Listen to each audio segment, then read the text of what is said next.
order. Historic Landmarks Commission, September. Recording in progress. Calling again to order. Historic Landmarks Commission, September 28th, 2022. All right, first order of business is to have roll call. Thank you, Chair Grumbine. I'll go ahead and take a roll call. Chair Grumbine, Present. Commissioner Butler, Here. Commissioner Dorden, Here. Commissioner Drury, Here. Commissioner Ensberg is absent, Commissioner Lundvik, Here. Commissioner Manuel, Here. Commissioner Uli, Here. and Vice Chair House is absent. Thank you. All right. So we're on to item A, public comment. Any member of the public may address the commission for up to 2 minutes on any subject within our jurisdiction that is not scheduled on this agenda for public discussion. So, Thank you, Chair Grumbine. Looks like we don't have anyone participating via Zoom. I do not have any speaker slips currently, and we did not receive any written correspondence for general business. Back to you. Thank you.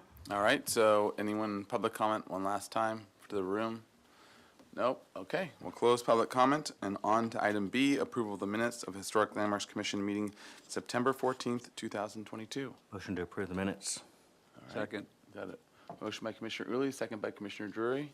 Under discussion, any edits, changes, etc.? Going once, going twice, all right. Roll call vote, please, for approval of the minutes. Thank you. I'll go ahead and take the roll call vote. Commissioner Dorden, Yes. Commissioner Drury, Here. Yes. Yeah, good. Here and yes. and Commissioner Ensberg is still absent. Commissioner Butler, Yes. Commissioner Lundvik, I'll abstain due to absence of the meeting. Commissioner Uli, Yes. Commissioner Manuel, Abstain. Vice Chair House is absent, and then Chair Grumbine. Yes. Perfect. Thank you. All right. On to item C, approval of the consent calendar, September 28th, 2022. So to staff. So moved. Oh, yeah, I guess. Thank you, Second. Commissioner Drury. Thank you, Commissioner Uli. Yeah. I'll run through the items quickly. Item A was for 26 Chapala Street. The action was for final approval. Item B was for 2209 Chapala Street. The action was for project design approval and final approval. And item C was for 1020 Chapala Street. The action was for project design approval and final approval with the condition that the pre-approved shade structures be used in place of those currently proposed. The reviewers for items A and B were Commissioners Manuel and Uli, and item C was reviewed by Chair Grumbine and Commissioner Uli. All right. And I'm not sure if you had either notes for A and B, anything of dimension. For C, just as a point of clarification, there was a bus stop for all those, for your all information, that typically has a truss and typically has posts down that hold it, and they were looking to offset it, and we wanted either a redesign of the top to work with that cantilever offset, or just use the already approved regular one. So they went with that already approved regular one, so they can get design approval and move on. Okay, any other discussion or notes about consent? All right, a motion and a second. Can we have a roll call vote, please? Thank you, Chair Grumbine. I'll go ahead and take the roll call vote. Commissioner Drury, Yes. Commissioner Butler, Yes. Commissioner Lundvik, Yes. Commissioner Uli, Yes. Commissioner Manuel, Yes for A and B, abstain for C. Commissioner Dorden, Yes. and Chair Grumbine. Aye. Perfect. Motion passes. Thank you. All right, thank you. Item D now is announcements, requests by applicants for continuances and withdrawals, future agenda items, and appeals. To staff. Thank you. I have a few announcements. First, just to let you know that Vice Chair House and Commissioner Ensberg will be absent from today's meeting. Also, would like to let you know that today will be Mary Chernovskaya's last HLC meeting with us as secretary. She's been promoted within our admin team and will be moving on to other tasks. So thank you, Mary. She's been great. Thank you. Trader. We'll miss her. But she's going to be replaced by Kira Esparza. She's been part of our admin team for about 2 years, so she's great. We're going to be in good hands with her. So Great. welcome, Kira. Thank you. And then I just also wanted to remind everyone again, and also the public, that the annual recruitment for city advisory groups is still ongoing. Applications are live and must be submitted by Monday, October 10th. Applications are found on the city's website careers page. The resignation deadline has passed. I don't believe we received any for HLC. We did? Oh, okay. Just notice, or not necessarily, or no resignations, but Yeah, notices. okay. And that is all from me. Thank you. All right, thank you. Okay, any other announcements, et cetera? Anything else? Going once, twice? All right, let's go on to item E, subcommittee reports. Any subcommittees meet or have anything to report? Nope. All right. In that case, we are on to item 1, miscellaneous item. This is for solar electric vehicle legislative update. So Melissa Hetrick, Aurelia Parento, and Dan Hetchesky will be giving and I'm sorry for butchering all your names. Henschke. Hetchke, okay. Will be giving a training on the solar electric vehicle legislative update. All right. Welcome. Thank you. Good afternoon, Chair Grumbine and Commissioners. Melissa Hetrick, Acting Energy and Climate Manager in the Sustainability and Resilience Department. And I haven't been here since I changed roles. I was in planning since like 2008. But just in the last year, I moved over to Sustainability and Resilience, and I'm working with a team that's working to implement our Strategic Energy Plan, our Climate Action Plan, and our Sea Level Rise Adaptation Plan. So today, I'm here to give you an update on new legislative requirements for permit streamlining for solar photovoltaic systems and electric vehicle charging systems. I'm part of a group that's been looking at this issue since the recent changes. That includes Ellen Kakinda, the design review supervisor, and then Dan Henschke, assistant city attorney, and Christian Hoffland, energy and climate analyst, who's working on a bunch of our electric vehicle charging stations throughout the city. I'm so used to saying next that I tell myself to say next. So I believe that the commission is familiar that solar systems, to some extent, have had streamlining provisions at the state level for a while. So since the Solar Rights Act of 1978.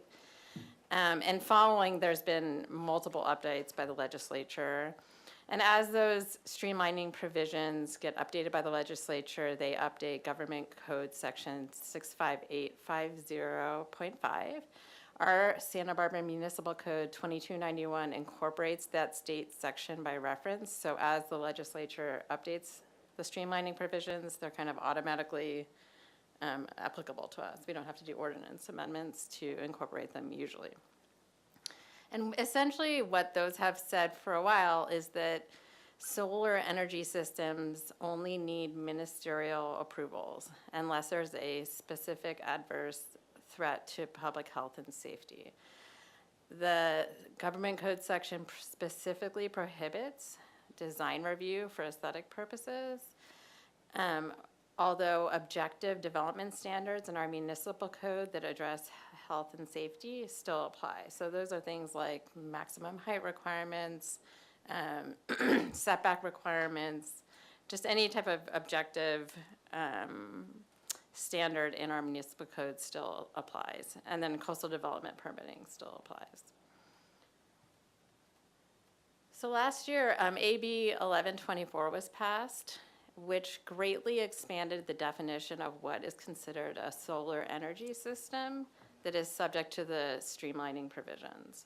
So now a solar energy system is considered not just the solar collectors themselves or panels, but any associated support structures or foundations that are required for those solar collectors. So anything like racking, solar carports, solar shade structures, solar awnings, solar canopies, solar patio covers. In addition, the definition now clearly includes pretty much anything else that's required for the system to be installed and function properly.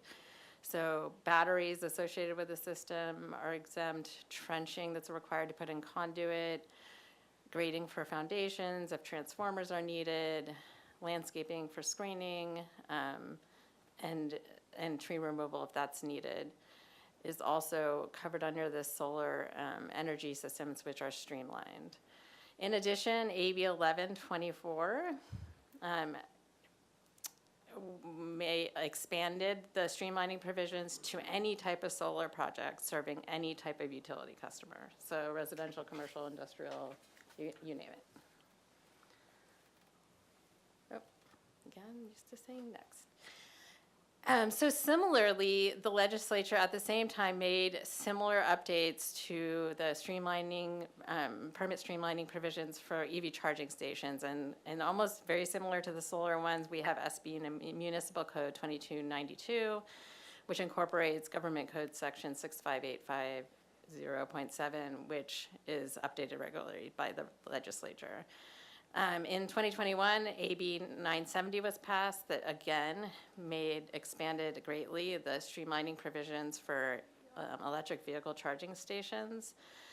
In addition, it created strict timelines that local governments or building departments have to approve electric vehicle charging stations within. So very similar to the solar, electric vehicle charging stations are not just the unit itself, it's all the electrical elements, trenching, any restriping needed, curb cuts, access sidewalks, bollards, landscaping, pretty much anything you would need to install and operate the system. And those stations, again, only need ministerial approvals unless there's a specific adverse threat to public health and safety. The section, again, specifically prohibits design review for aesthetic purposes. Our objective development standards in our municipal code that address health and safety still apply, coastal permitting still applies. And then unique to this provision was a section added that clarified that installation of these EV charging stations, if that installation reduces the number of parking spaces in a lot, that doesn't count against that developer. So that they don't have to add new spaces to meet their minimum requirements, if that makes sense.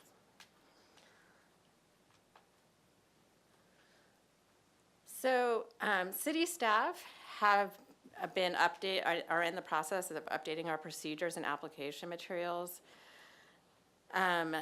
to essentially make it clear that no discretionary design review is required for photovoltaic systems and EV charging projects, and really trying to be clear about what still does apply and what the process is.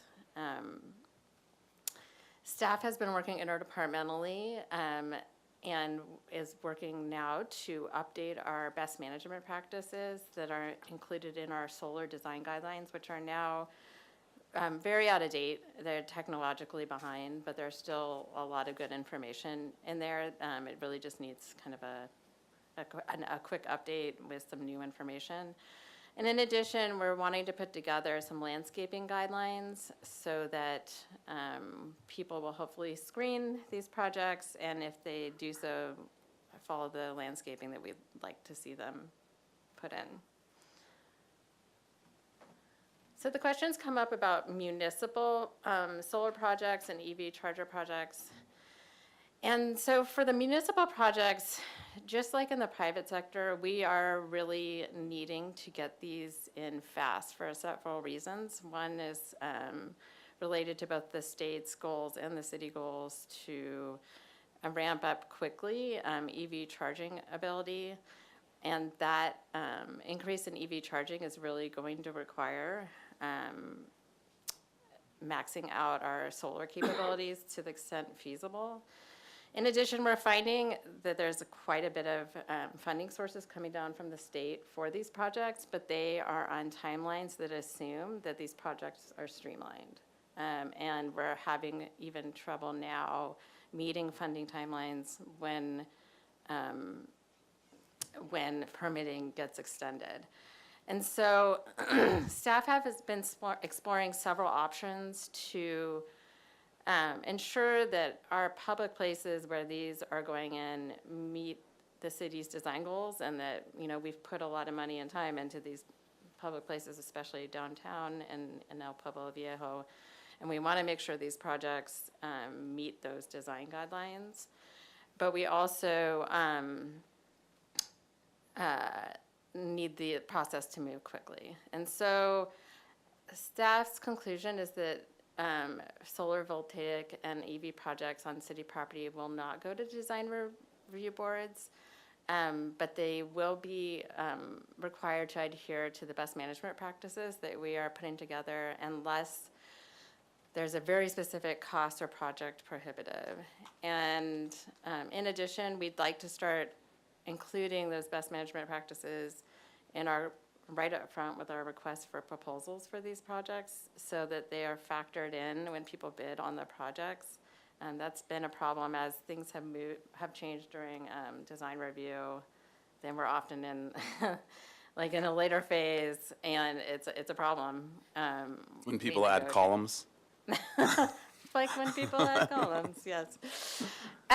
So in addition, staff have been talking about ways to consult with design review and our city historian early on projects. I guess I just want to point out in this realm that the majority of solar projects and electric vehicle charging projects in particular are really very standard. They're usually rooftop solar, electric vehicle projects. And so for especially those, we think that the BMPs and adhering to them is going to cover the majority of cases that are of concern. And then we'll be going to staff and potentially coming in if we have questions about a bigger project. And then I also would like to point out that this does not mean that the design review boards won't have design review authority over like the buildings they're being put on. So for instance, with the police station project, the design review boards would still be reviewing that project. It wouldn't not review it just because there's solar on it, if that makes sense. It's just a structure that holds the solar, right? It's essentially, well, yeah. But I think there's a reasonableness Yes, clause of like, what's the primary use of that structure, right? So in any case, staff had been working together. We did present this approach to the Sustainability Council Committee last week. And we will also be going to the other design review boards. Yes, and if I could just add to Ms. Hedrick's comments that the chair of the Sustainability Committee is Councilmember Snedden, so who is also the liaison for the Historic Landmarks Commission. So she's kind of aware of the conversations and is very sensitive to. We'll hear more from you all, but I know that she's been very sensitive to what's happening in EPV and also the need for these types of projects. And hopefully she's on today. She might be here to comment. So that's all I have, and open for discussion and questions. Okay, so sounds good. If that's the end of your presentation, let's go to public comment on this item. So anyone in the room wishing to comment on this item? All right, not seeing anyone. Let's go to virtual comment. Thank you, Chair Grumbine. So I do not have anyone attending via Zoom, and then we did not receive any speaker slips or any written correspondence on this item. Thank you. All right. Thank you. All right, then back to the close public comment, back to the commission for questions, discussion. This is sort of a discussion item more than anything else. So Mr. Chair, discuss. Yes, Commissioner Rulli. just a couple of things. I suppose with these new regulations, Granada didn't quite make it, but others will, I imagine. Could you characterize what a threat to public safety might be regarding PV or electric charging stations? Through the chair, I might actually have Dan Henschke, our Assistant City Attorney, speak to that. But with regard, it would be things like blocking sight lines for traffic, or violating, like not having barriers so that, for instance, with electric vehicle charging stations, so that cars can't just keep driving through an area into the building next to it, things like that. Mr. Henschke, did you want to weigh in on this one too? Sure, yeah. Please do. Guys, let me at least get you on mic here. All right. And of course, on the record. Yeah. First on the record. For the record, my name is Dan Henschke, Assistant City Attorney. Honorable you. Chair, members of the commission. What the legislature is trying to get at is those kinds of regulations that are designed to meet what I'm going to call health and safety requirements. We've interpreted that to include, as has been talked about, setback requirements that are necessary, for example, spacing between buildings so you can get access for fire apparatus and those kinds of things. There is a specific definition in the statute of what health and safety includes. I don't have it in mind immediately, but what they're getting at is things like purely aesthetics are not health and safety. And so I'll answer it in the negative. If it's not aesthetics, that's not health and safety. As to what would be included, I would want to look at it in terms of a specific idea that you had in mind as to whether that would be a health and safety requirement. All of the building code requirements, for example, are health and safety requirements specifically, as those of you who are architects know. Those are specific health and safety requirements.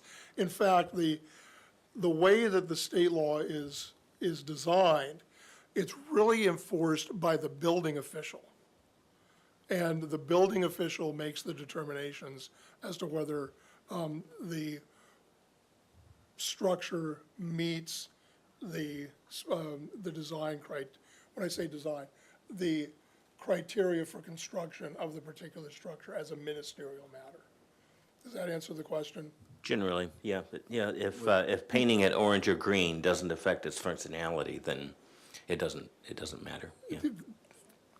And Mr. Chair, if, through you to Commissioner Uli, so that's one of the reason it's, it's already we're almost in October, but it's the end of September. This went into effect January 1, but we've been working interdepartmentally with Mr. Henschke here and Melissa's team, Ms. Hetrick's team, and others to pour through our zoning ordinance to understand, A, what are the objective standards that we have, and to what extent are those aesthetic related, or is it a health and safety measure, and trying to grab as much as we possibly can to pull over into that health and safety that we might still have kind of control over. It's I think the answers from a design review standpoint, it's fewer than we'd wish, of course, but there are certain things that we can maintain. Some type of screening is one of them that's often, that's one that we've used to implement and try to hide EV charging station, or like different mechanical equipment or things that are now included in that definition for PV and for EV charging stations. So some of those don't apply, and that's why we feel like we need to do a better job of communicating what are the best practices and helping people visually understand that and referencing those, because yes, a lot of the aesthetic oriented objective standards that are in our zoning codes that generally we would apply to projects even without discretionary review can no longer necessarily be considered as we've done that. So that's kind of, again, trying to go through our zoning ordinance to identify what those might be. So we can't argue from the health of our eyes being offended and hurt. It burns me. You know, Honorable Chair, no. Yeah. Okay. Mr. Chair? Yes. Commissioner Lundvik. In your list of exclusions from design review for solar, you indicated that a carport would be exempt from landmarks or ABR review. And so, does that mean that a garage would also be exempt? Honorable Chair, Commissioner Lenbeck.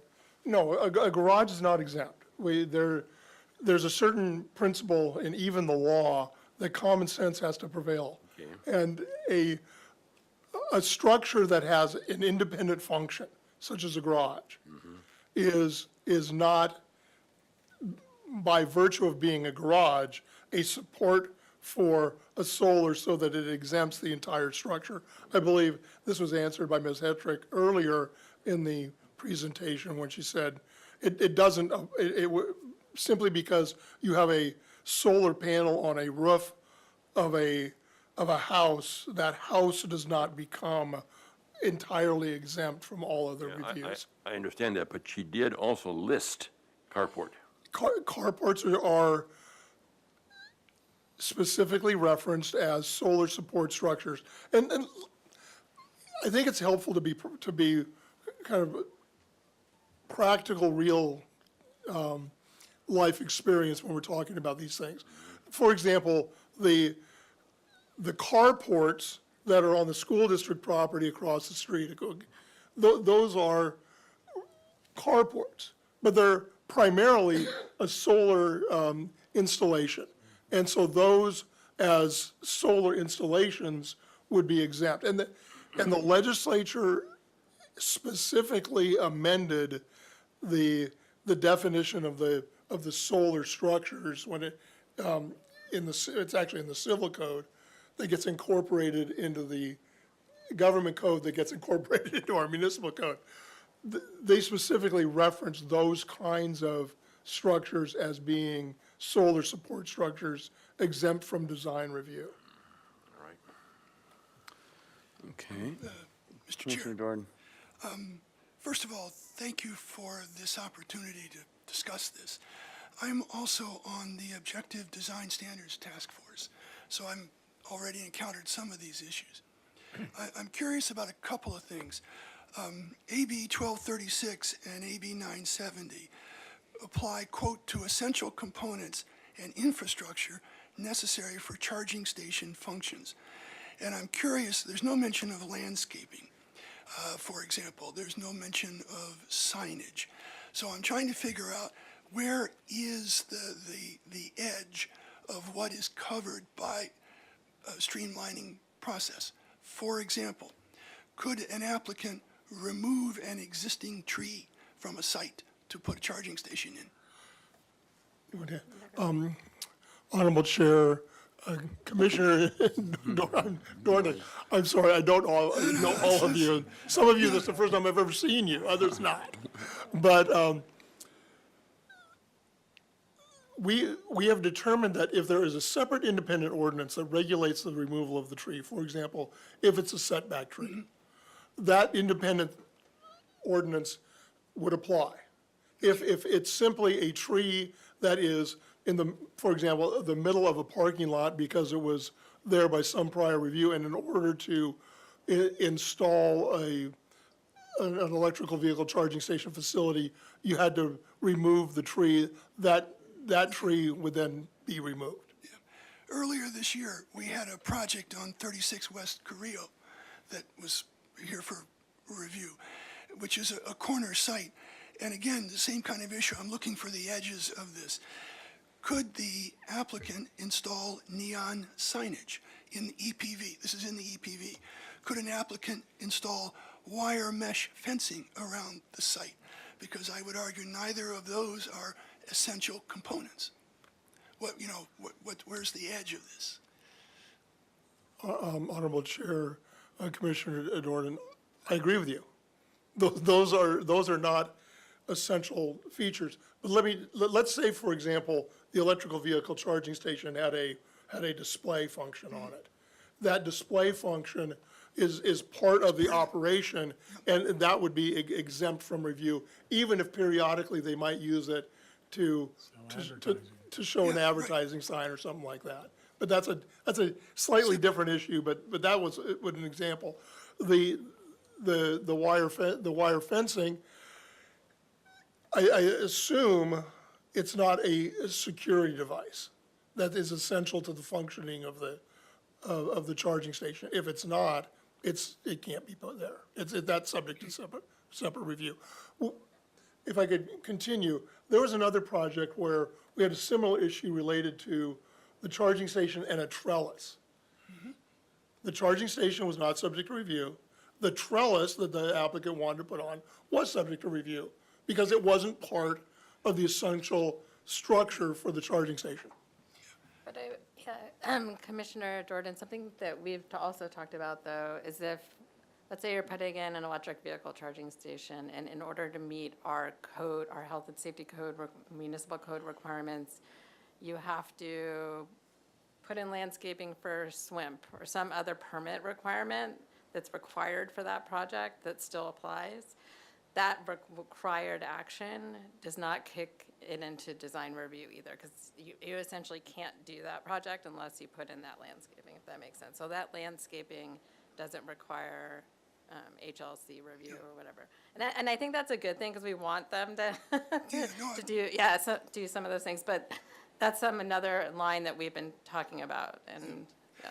I'm most concerned about projects in the EPV, obviously, because I also understand that, for example, a condominium association could not veto a project, right? The law trumps associations and so forth. Something else that I'm concerned about is actually the other end of the process. And is there any sort of review after completion to certify compliance? And what I'm wary of is somebody who gets streamlined approval and then comes back and says, oh, supply chain problems. Oh, material cost changes. So I've changed I did change orders. And we have something on the agenda this afternoon for review after completion, I believe. So I'm curious, is there anything in this legislation or in the municipal ordinances that protects us from changes after approval? If it's an objective design standard streamlined approval, it seems to me that once it's stamped approved, they're locked into that. Am I understanding it correctly? Go ahead. Commissioner Jordan, I think they still have to get a building permit, right? So those rules still apply. So if they change their project and it triggers new review under building permit or the municipal code, that would still, our normal rules would still apply. And, Mr. Chair, through you to Commissioner Jordan, generally, if there are changes, let's say someone gets an issued building permit and, where all staff have reviewed everything, we've checked all the ordinances and codes and we've stamped it off, and they're allowed to build, but then they change their scope of work or the specs that they provided and that we reviewed, that would be a revision to the project, and we would want to look at that again to understand, does it meet, does it, again, meet code and with everything. So generally, that's on the applicant to provide us that information if something changes, and then, of course, if it's installed, there's the inspection process to identify, is this what was proposed on site, and then there's also enforcement from there if there's any discrepancies. And that I understand that everything has to meet code. My question is, what if the design changes? Still, and you can change the design, you can do a change order and have it meet code, but it's still a change from what was approved. Well, it might then kick back into planning Okay. review, because if That's fine. it's not meeting whatever if it meets the building code, the new revision does, but it doesn't meet what was approved planning-wise, it'll then have to re-loop the same loop. Yes, or a and- different loop or depending on the when it building changed. permit process. So generally, building permits, you get a revision, and that permit is, or that application is routed to all the different reviewers, including planning. And so we would have the option, or the ability to look at, does this meet all the zoning development standards? Here's what, may I? Yes, please. Here's what concerns me about your question. You talked about the design changing. And as we've been talking about, the design for aesthetic purposes is out of bounds for us to review. So if the design is changed in a manner that affects the construction requirements, then they would have to meet the construction requirements for the new design. And you're talking design in a broader sense here, as opposed to the aesthetics of the project. Though that is true with any kind of permit. If you vary from the permit, you have to get approval for the variance either within the scope of the code or from the building official. Thank you, and I agree with you. The word design embraces much more than aesthetics. Aesthetics is a separate category. But what I'm hearing is that expedited approval under this process does not exempt the applicant from subsequent review for design, for changes in order to ensure compliance. Okay, so it's only expediting the approval. It's not eliminating future reviews because, okay. It does not change the obligation to follow all of the requirements for the actual construction. Okay. One last question. One way to streamline an approval process is to provide pre-approved models. And some cities are doing this for auxiliary dwelling units, for example. Is this a category of project that's amenable to that, or is it just assumed that there's kind of industry standards and best management practices would cover that? The government code actually refers to California solar and EV charging design guidelines that are considered basically what you're saying. Like if you look at them, they basically go through, this is what your system should look like in order to meet. Okay. Yeah. So as a follow-up question to that, because it has a similar one, so if we were to come up with a couple Santa Barbara solar freestanding, attached to whatever, blah, blah, awning things, whatever, designs that also met all the regular solar design guidelines and rules, could, as an objective, pre-thought of, pre-engineered, fast-tracked way, is that a potential, or is it pure, is it still, is there any way of actually having people do it that way? Is that what you were talking about with the BMPs?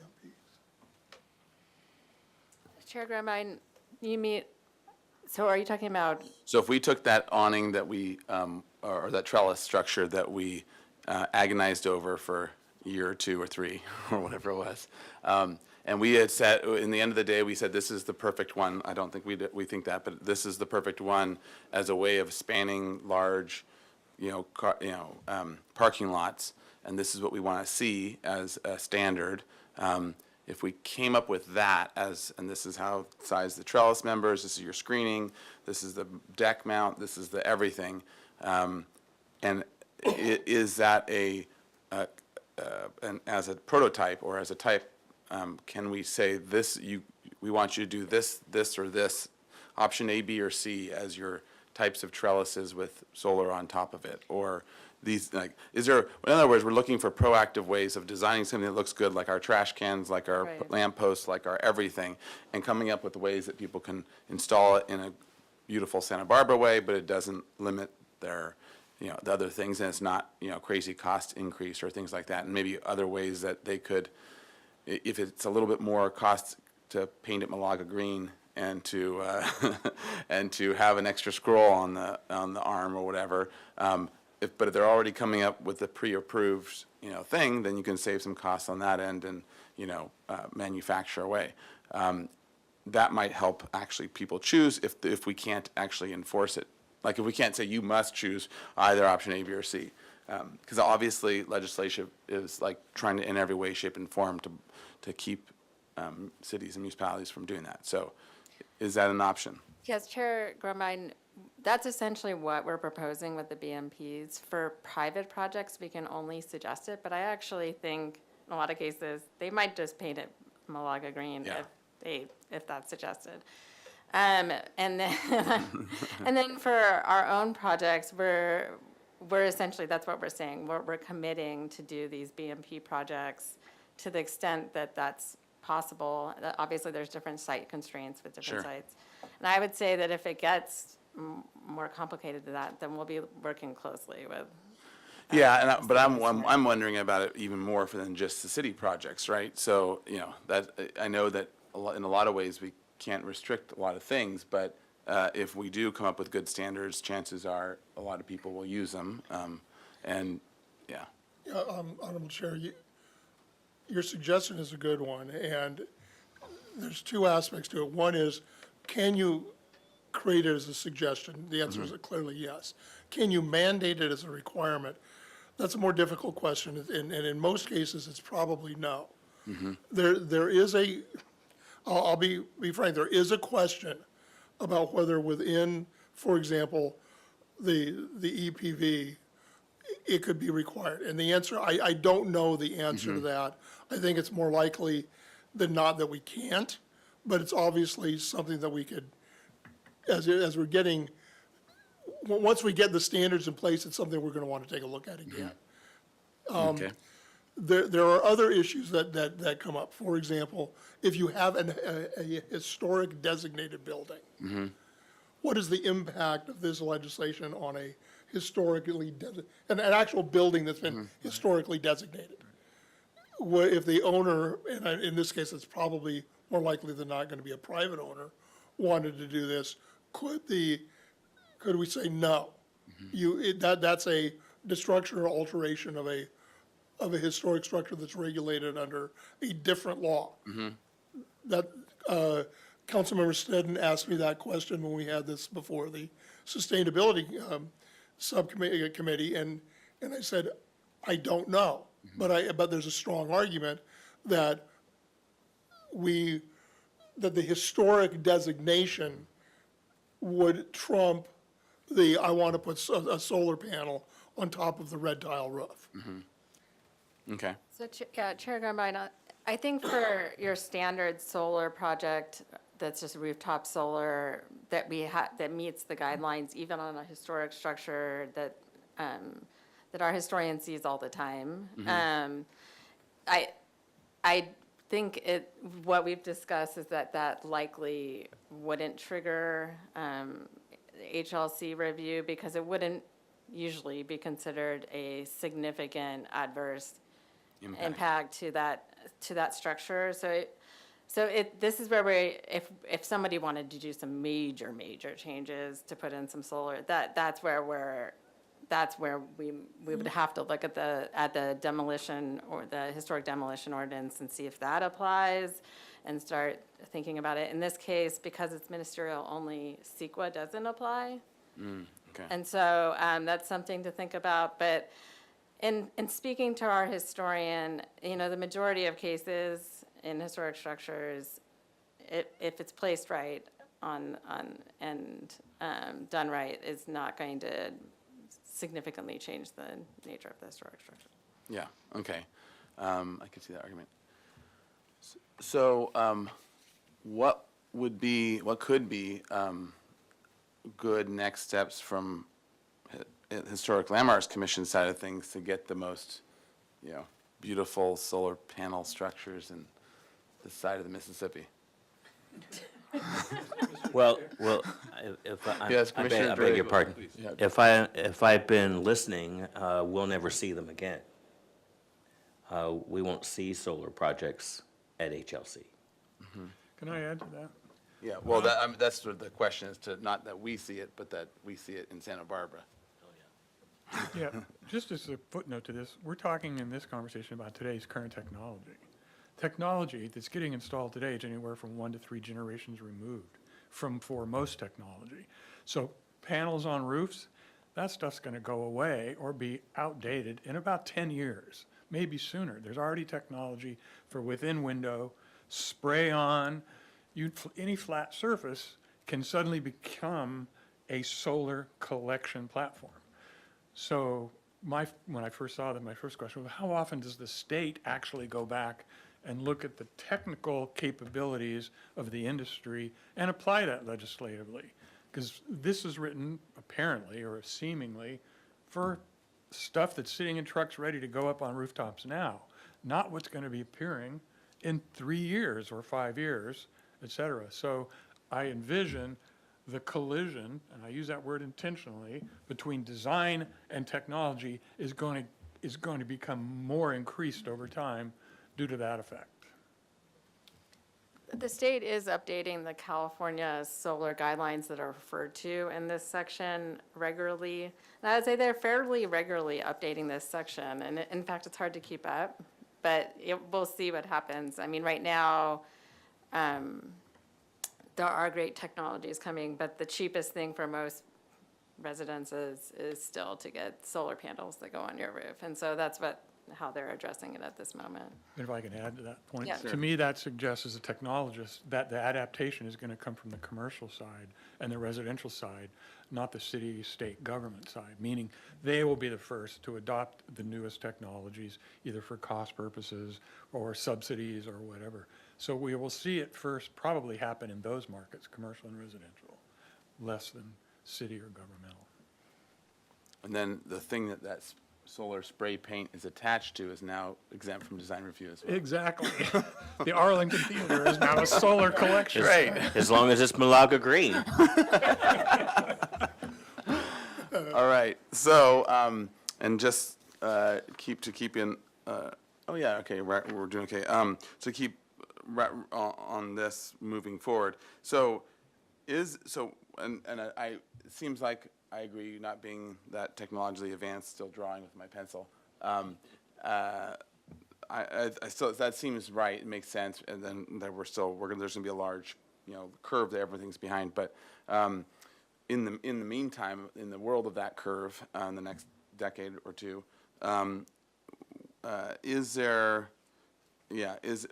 we at least start looking towards what actions can be taken? Is there a group that, of us and others that could kind of do a subcommittee that can help with getting some of these typical, and I get it that most things can be hidden on a roof, or maybe 75% of all the projects are good and you can solve it without seeing it, but there's still the 25% that you can't, and maybe 20% of that is easily solved with standardized things, and then the other 5% is just going to be ugly, and so and no review. But it seems like that if we try to get ahead of this a little bit, and I know you all have been working on getting ahead of this, but from the aesthetic side of things and trying to think through good designs that still keep the character of Santa Barbara, and then maybe having that, because the reality is, as an architect, when you go to work out a detail for a handrail that has needs ADA compliance and has to meet all the codes, and you want it to look good, it's a lot easier to just take the city's standard one and copy and paste it into your drawings,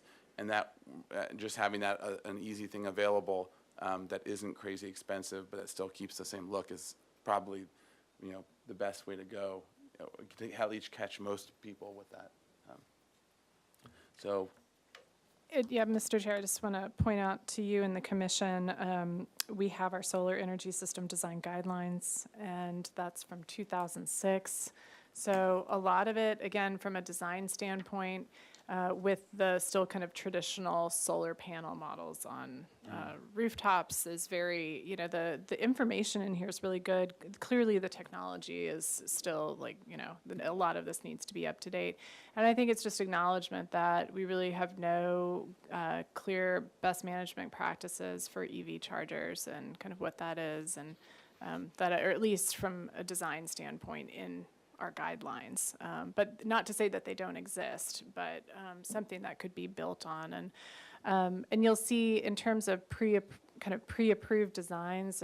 That's very commonly used across cities for accessory dwelling units, so other ministerial type permits that people often use. So it's an interesting model to be able to say and be able to think of how HLC might be able to lend to that and being able to help our departments come up with a better strategy. Again, that's something that could be easily communicated on our website, like here, if you're doing this, and being able to work with share that information with the solar companies in town or, wherever, the ones that come through our building department. Yeah, Chair Grumbine, we'd be completely open to input from the members of this commission. It was funny because we actually looked up for other examples in other jurisdictions of what they've put together. And it actually looked very similar to this 2006 document, even the newest ones. A lot that's in there still applies. I do think it would be great to update it because there's things in there that haven't even been made in 10 years. And also to make it more web-friendly. Yeah, and it probably, and also to be knowing that there's, back when that was a thing, there was also less of it, and the structure side of things, like coming up with a good-looking carport, that we know is protected, but looks nice in Santa Barbara, or a couple of them, is probably a simple way of, and ready to go. You can just use this one and not have to worry about everything, is probably a good way of kind of getting people. So what do you need from us? It seems like everyone's on board here with wanting to help in any way we can to, help you all and help the city have some good standards for these things. Any thoughts on next steps? What are your thoughts? Should we perhaps have volunteers on someone who might want to work with staff? I think that's through you, Chair Grumbine, I think that's the best way to do this. And I think, we might need to have one more internal conversation to kind of understand what our scope might be, but then being able to bring a member of HLC on to help out, or one or two members as whatever works best. Yeah, and just with regard to EV charging, I think the main thing in that is really landscaping and screening. So it's going to be hard to regulate the color of the actual units. Those are standard. Yeah, it was interesting to see the one that we did review on Carrillo and Chapala. And I think the other reality is many of those that are doing it are probably very happy if they had an easy solution, an easy Santa Barbara look for the thing to screen. I don't think even they don't think their stations are great looking. So something that feels Santa Barbara-ish as a Santa Barbara gas station, or charging station, that kind of feel, I think they would appreciate probably as well, even if it meant a little extra money to have a nice looking station, is at least, and not necessarily that we can require it, but that they would probably appreciate it and probably do a lot of it. So, okay. Mr. Great. Chair? Commissioner Dre. Yeah, there's a question buzzing in my head that I'll see if I can codify. Maybe it's been answered already. So the two types of projects that we deal with that are not private are like the parking structure at the corner of Annapamuna and Anacapa that we spoke of before the meeting. And my idea that would be vastly different if it had been built with the idea of putting solar panels on top. It would look different. Do we have any ability to have that kind of purview on structures that have not been built yet, that are part of a city project? I mean, the idea being that we've what did you think, with 2 or 3 years of anguish over that Right. particular solar panel structure? And I think it would be good for us to know how far we can go in terms of requiring new structures to fold in the plans for solar panels. So Commissioner Drury, that's a really good point, and we actually have a municipal green building policy now. It's maybe a year old, and part of that is when we redo a building or any type of infrastructure, we are now required to make it net zero and energy.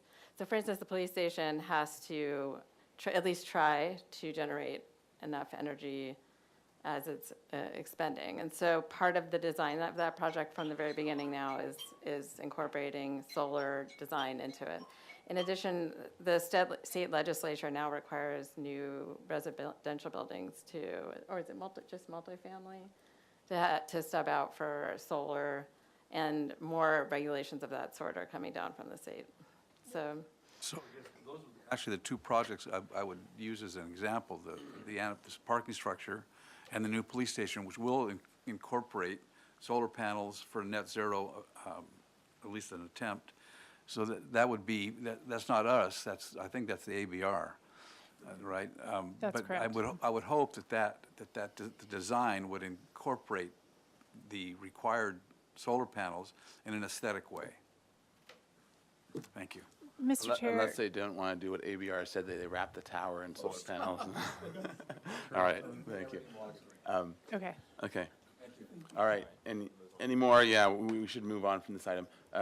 Yes, thank you very much for, I'm Yeah. sorry, but I have a 2:30 back. no worries, no worries. All right, thank you. All right. I think, Ms. yeah, Kukinda, generally, when I've seen projects that have a solar component to them, but the discretionary design review trigger is something else, like, I try to steer the boards to say, like, that's not your purview. Oftentimes, they make recommendations, but it's not, there's no mandate, there's no required approval of that. So it's nice to see something as a whole, and I think that for new buildings, it's part of the requirements now. So I would, oftentimes what we've seen is these projects that come as an afterthought, but now it really needs to be incorporated into the design because of these net zero requirements. So that in and of itself, there's more design consideration to the aesthetics overall, it's more, I think it's a more holistic approach from a design team standpoint based on the new regulations for new buildings, which may not have always been the case historically. Thank you, Commissioner. Yeah, that's right. Commissioner Jordan, and then we'll try to wrap up. Yeah, very quickly, I think in light of the changing technologies, at a largest holistic scale, the best way is to set energy goals for the building, such as net zero, and let the designers work out, is it solar, is it geothermal? In other words, the way to drive people in that direction is to say, overall, your building has to be net zero. Figure out how to get there. Rather than us saying, think about how you're going to put panels on that roof. Just a comment. All right, any other comments? Otherwise, we look forward to hearing more and helping out in whatever way we can. thank you. I appreciate all the input. Thank you. All right.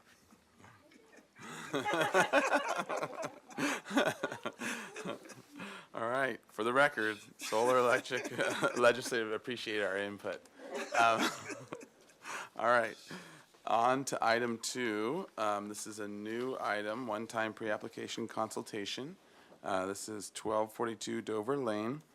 The project site contains a Spanish Colonial Revival style residence listed on the city's historic resources inventory that designed by a noted local architect Leonard Cook in 1927. Proposal for the residential demolitions and additions totaling 2,440 square feet, a new 800 square foot detached special accessory dwelling unit, and an in-ground swimming pool.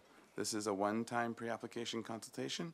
No final appealable action will take place at this meeting. Project compatibility findings and major alterations to a historic resource findings would be required for a project design approval.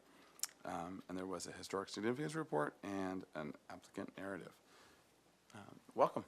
So if you can introduce yourself for the record. Press it. There we go. Okay. Hi, my name is Will Soffren. I'm here representing the project. We are doing this pre-consultation because of how we value the input of the commission, and we've taken a stab at trying to show what the homeowner's goals would be, but would like to see what you think before we go any further. I'm gonna go to the current site plan. This is the existing single-family structure. There is a single-story flat roof addition that exists right here presently, and there is also a exterior roof roof-covered porch that exists on the west side of the facade of the house.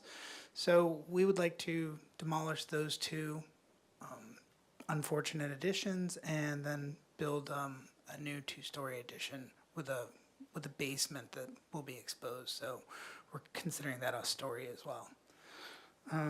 This would be the location potentially for the ADU, and the homeowner would like to put an in-ground swimming pool here in the backyard. Would you like to see the interior floor plans existing, or would it be easier for me to, I have some side-by-side elevations. Oh, gotcha. Why don't you just walk us through them all and maybe point out the pieces that you were just, where the addition's gonna be, so we orient. Okay, so if I walk into the front door, we have the living room, dining room, kitchen. This is very much the original interior arrangement of the structure. This right here is the single-story flat-roofed addition that was added to the south side or rear facade of the house. And this right here is an addition porch that was added on later on at some point.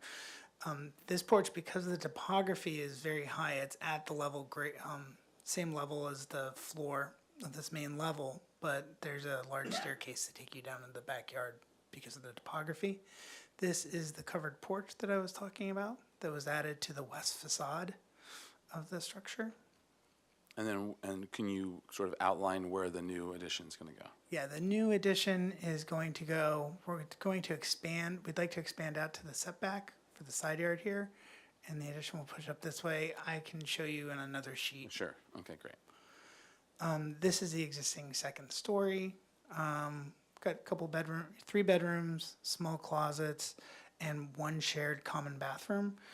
And you can see the outline below for the flat roof addition and the covered porch. The problem with the issue with the home presently, the way it's configured, is it doesn't really conform to modern living standards. The homeowner is excited because they love the historical aspect of this home, but they would certainly like to, their goal is to adapt it for modern living standards. Better closets, more bathrooms with the kids. Let's see, I've got a demo plan right here that shows this is the existing and this is the dash line where we would do the demolition. I'm going to skip ahead. This is our south elevation. It's the rear of the house, so I'm looking up at the house. This is the existing condition right here. We've got the single-story addition. When you walk into the front of the house, maybe I'll go to a side elevation. I'm going to skip ahead. I'll go to the front. We're much higher grade than we are here in the front facade of the house. And so you can see right here on our western elevation how much higher we are when we're at the driveway, and then you sort of walk down the front door. First level floor is here, and you can see how the natural topography continues to go down. I'm going to go back up to the south facade. So what we'd like to do is demolish this addition and the covered porch, and we'd like to do an addition that sort of pushes the house out and fills in this upper level so we can expand and do a wing off the second floor. This covered porch below is very unutilized. It has a massive footprint, and so the homeowner would like to excavate a little bit and make this more of it like a usable arcade underneath the porch. And then under this new addition, they would use this as a gym space. This is the western elevation that I was showing, just to give you, this is that covered porch and the flat roof addition. And so we would like to push the addition out back here. This is to give you an idea of reference where the ADU is and reference to it. The front of the facade, we don't really want to do anything to other than we'd like to expand to the west a little bit right here, if that makes sense. But Nicole Hernandez, planner, came and visited us at the site before we started got too deep into this, and we went over the project with Nicole, and she helped give us the parameters that she'd like us to honor. So that's where nothing is being touched. And also, the homeowner bought the house for the charm of it. This would be our eastern elevation of the proposed project. So we can see the single-story addition, and this is what the new proposed addition would look like in reference to the existing. Got a section there, but I thought maybe I'll go to the floor plan. So this is the basement. Right now, none of this exists, so this would be the new footprint of the basement. This sort of represents about what is that big porch that's off the back, and this is where the foundation is for the current existing addition. This would be the new first floor footprint. So what we'd like to do is that flat roof single-story addition is also not in line with the floor. You have to take 2 steps down to get into it. So this new addition would all be on the same level going out. And they want to do a family room, a nice big kitchen, like to do a laundry room, and a nice entrance right here. And this would be the upper level where they'd like to push out the addition right here so they can have a nice master suite. And then there would be 2 bedrooms. And that's the roof plan. Keeping, the goal would be to maintain all the continuity with the original architecture of the home. There are some goals or sort of requests to change right now. Presently, the roof has a S-tile, S-clay tile roof, and the homeowner would like to change it to a tapered mission style clay tile. And there are some very simple boxwood eaves, and the homeowner, for fire reasons, asked me to make a request of doing some curved stucco eaves to kind of soften the look. That's my presentation. Hi. Hey, Great, good thank afternoon, you. commissioners. Ms. Hernandez?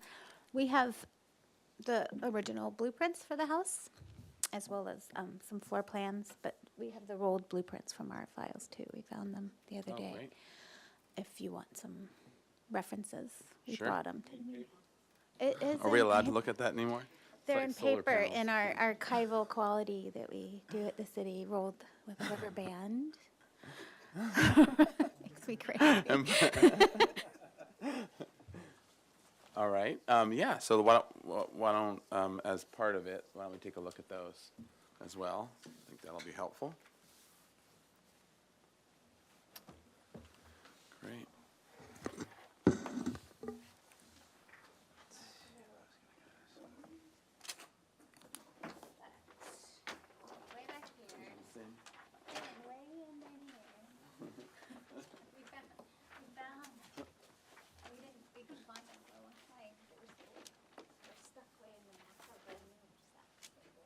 That photograph on the screen now, that's the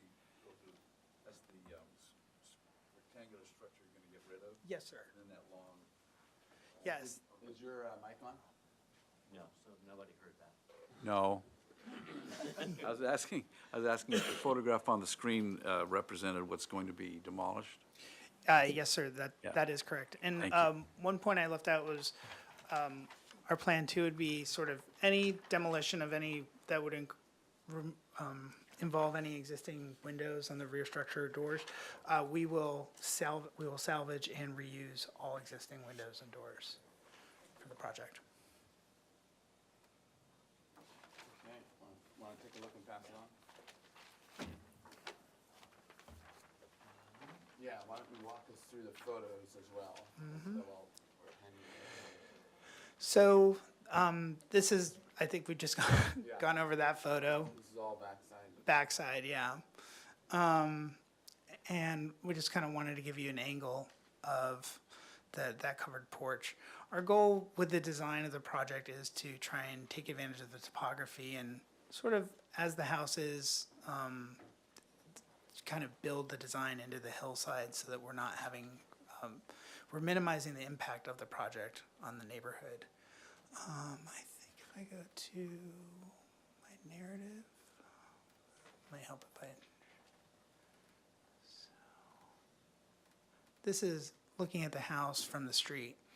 And also, by the way, this stucco wall is not original.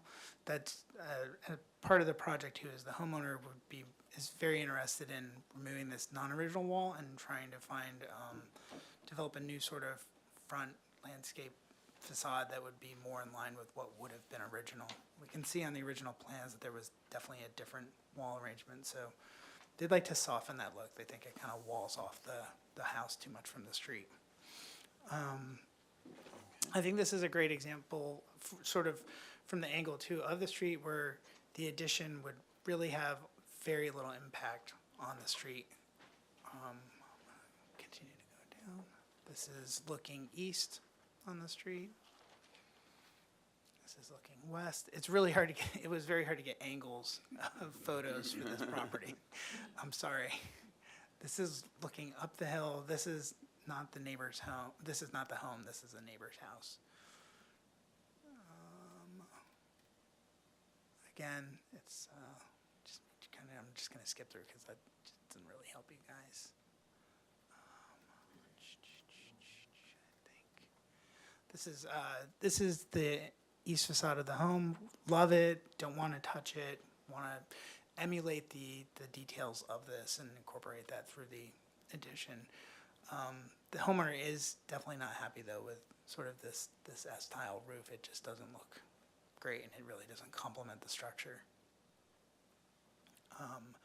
We do love the timber porches, so we'd like to carry that through.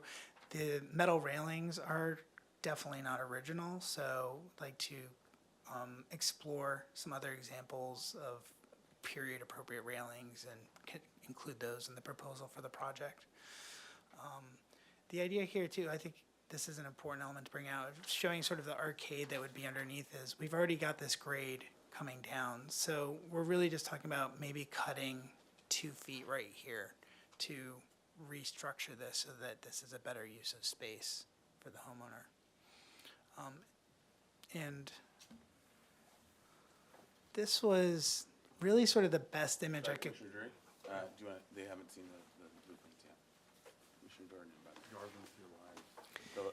the left side of the commission is still the commission too. Yeah. Trying to get a picture of the structure from the west was impossible, so the best I was able to do was this Google 3D view. It's just, they're so tight with all the vegetation that's on the neighbor's yard and in between the two structures that. Can you point out where the new addition's going on this? So the new addition will go right here, and we'd like to pull this wall to the west, I think 8 feet, so that we can. That gable extends. Yes, yes, sir. And so basically right where the footprint, we'd bring it right out to the line of where the covered porch is. And that would carry on right to about here. Let's see. This is, I don't know if you're interested in seeing this. I don't know if this is in that set of plans. This was for the addition, this porch Later that was in addition? it. Yeah, later addition. So, is there anything else? Okay, that's good. Okay, so if that completes your presentation, we'll go to public comment now. So any member of the public wishing to comment on this item, please come forward in the room. No? Okay. In that case, we'll go to online public comment. Thank you, Chair Grumbine. Currently, I do not have anyone participating via Zoom. We did receive written correspondence on this item from Ron and Lexi Hurst, which was distributed to the commission prior to the meeting. Back to you. Thank you. All right, thank you. All right, to the commission for questions. Questions, anyone? This is for one-time pre-application consultation, no final appealable action, project compatibility findings, and major alterations to historic resources findings would be required for a project design approval. So I would say right now it's, sort of at that concept of where you're adding square footage and how the commission's feeling about the overall bigger moves, as well as any upfront obvious concerns we have, and then things that we're gonna wanna see as they come back. And I know there was also question of going to two-piece mission tile as opposed to the S tile that currently exists, that's not original, is that correct? That's correct, sir. And then the eave condition, the eaves are original, is that correct, the eave rafter? It looks like they're original, Okay. yes. All right, and so the question of going to plaster with that. And then, anything else that particular that I'm missing in terms of what you want feedback on? Okay, I guess the one thing is I didn't present so much was just that, the front wall. where yeah, we'd probably like and the to- question of changing the wall, removing it, and doing something else, but that something else TBD, right? That's correct, yeah. Okay, all right, so questions? Yes, we're seeing this project because it is on the list of potential. Is that correct? Yes, it's on the historic resources Yeah. inventory. And if it wasn't on the list, we wouldn't see it. If it was on the Yes. inventory. the history, Correct. Yeah, we wouldn't see it. And does the commission feel that it should be on the list? Should we be reviewing this? So, It's an old architect and an old house. You know, the question is, should we review it, or should it go to the Single-Family Design Review Board? so It that. was added to the inventory, just as background, in 2014 by a vote of the commission.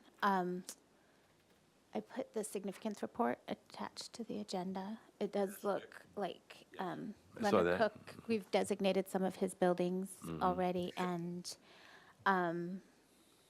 it does appear to have good integrity. But Okay. that would be a different agenda item.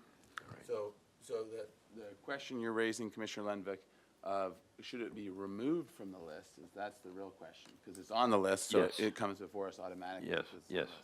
yes. So the question of, should the applicant put, or should it be applied to be removed from the list? Which, okay, so that's a question of which we can't actually answer right now. No, I understand it. I see it as an old building with an architect of some renown apparently designing it. I don't see it as being a particularly striking example of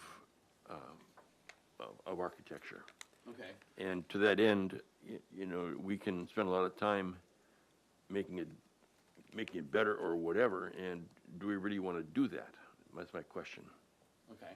So that's a question to the commission, then, of how we feel about it, and whether whether we want to, put our feedback that we want this agendized as a separate, at a later date, to review whether we want it, whether we want it removed from the list or not. Mr. Chair? Yeah, Go ahead. Louis, then Drury. Sorry, Commissioner. Should we ask, I think we should ask the historian, what do you think? I mean, what is your, I know it's been altered already, but So Post Hazeltine was the historians who found it was eligible to be designated as part of their Lower Riviera survey. And I agree with their points. This is a Leonard Cook house, and it's authentic on the public elevations. And I think that warrants it to stay on the list. I don't think this project's impacting that. So I think it might be just a good thing just to review this and let it stay. thank you. All right, Commissioner Uli? Question to staff, do we know how many buildings in the inventory are Cook buildings? I would say, I know we designated at least one a historic resource last year, and I think there might be a handful, like 3 or 4 on the inventory. There's not many. I might be able to look it up and see what, the ones that I know of, I keep track of in our architect bios, so I'll look it up. There's a more recent Cook, of course, demise. We don't want to confuse the two. My only concern is that in looking at the drawings and reflecting on the house being of some architectural significance, that maybe the changes being made are so great that it destroys the integrity of the original house. And if that's the case, then maybe we don't want to see it, and you'd have an easier time at the Single-Family Design Review Board. But isn't that a question of what is actually done to it? Isn't the first question a question of integrity and whether it stays, it deserves to be on the list? Because I think that's a good question of whether it currently is, not whether what they're going to do to it will take it off the list. If you know what I mean. Was I not I talking to think Mike? you just need to speak more Okay, directly sorry. into it. Yeah, it needs, you would have to make the finding that it meets the Secretary of Interior standards to approve this, which means that it would still be eligible. Yeah. And that's, what we often look at is the keeping the public view intact for the public benefit. Okay. And just this seems like, just to move us on this question first, because this seems like the first question before we can even go into the design question. So to the commission, is there any other questions or discussion on whether we think that this should be on the inventory or not? If we are in agreement with Post-Hazeltine's report and Ms. Hernandez historic significance notes and report, then it would seem like it at least belongs where it is right now for the time being. If there's anyone that wants to, and it sounds like Commissioner Lenvik is doubting whether it should be, so in which case that would mean that we should go and review it for that if others are uncomfortable with it as well, or if a majority are uncomfortable. So that's the first question. It's just whether, and maybe we can just do a straw vote for that of who is feeling comfortable with where it is right now based on the historic significance report that we read.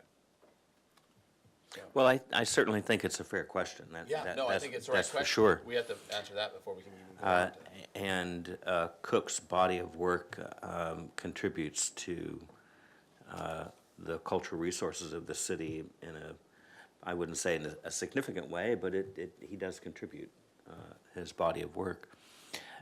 Whether or not this particular building is a great example of his work, I don't know, because we'd have to judge his whole body of work to find out if this is a bad day for him and it didn't turn out so well, or this is a great day for him and this is the finest example he ever designed. We don't know that question. What we do know, though, is it currently is on the inventory list, which is why you're here. So it seems to me that we could discuss the merits of the project because it's on the list. And after our discussion, if we feel like this amount of changes are significant enough that it's going to change the character of the house to drop it off the list, then I think at the end of our discussion, we determine whether or not we agendize a matter to remove it from the list, and then you go to another. You're not avoiding design review, that's for sure. I have no intention. You'll just go to another group of people. So that seems like a fair approach. Because I'm not quite sure if a straw vote to keep it on the list or take it off the list is going to change our discussion much, since the gentleman is already here. We should. I agree. Well, we should definitely give our input. However, I do think that if we are finding that it belongs, I think our first step is to find whether it belongs on the list or not, because we shouldn't be judging it or giving feedback to it if it doesn't belong on the list. And if it does, then we shouldn't be allowing changes that would take it off the list. Yeah. So I think that in that case, in that sense, we need to first decide on whether we think it at least deserves to stay on the current list.